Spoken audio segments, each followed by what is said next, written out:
الله أكبر أعوذ بالله من الشيطان الرجيم. بسم الله الرحمن الرحيم.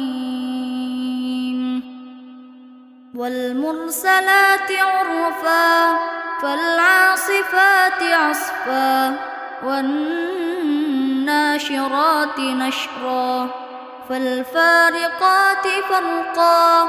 فالملقيات ذكرا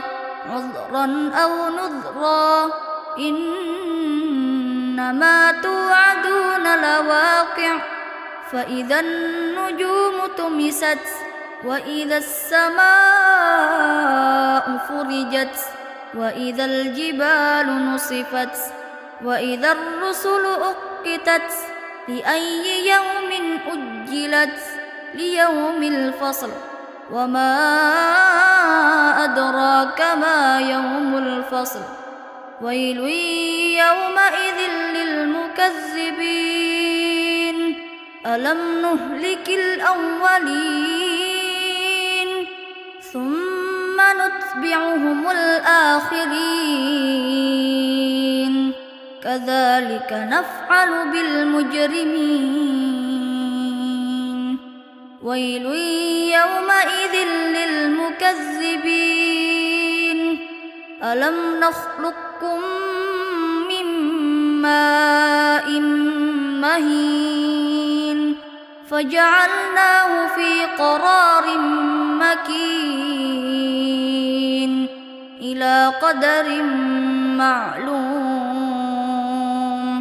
فقدرنا فنعم القادرون ويل يومئذ للمكذبين ألم نجعل الأرض كفاتا أحياء وأمواتا وجعلنا فيها رواسي شامخات وأسقيناكم ماء فراتا ويل يومئذ للمكذبين انطلقوا إلى ما كنتم به تكذبون انطلقوا إلى ظل ذي ثلاث شعب لا ظليل ولا يغني من اللهب إنها ترمي بشرر كالقصر كأنه جمالة صفر ويل يومئذ للمكذبين هذا يوم لا ينطقون ولا يؤذن لهم فيعتذرون ويل يومئذ للمكذبين هذا يوم الفصل جمعناكم والأولين فإن كان لكم كيد فكيدون ويل يومئذ للمكذبين إن المتقين في ظلال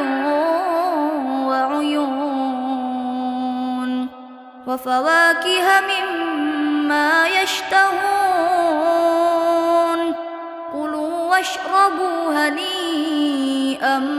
بما كنتم تعملون إنا كذلك نجزي المحسنين ويل يومئذ للمكذبين كلوا وتمتعوا قليلا إنكم مجرمون ويل يومئذ للمكذبين وإذا قيل لهم اركعوا لا يركعون ويل يومئذ للمكذبين فبأي حديث بعده يؤمنون. الله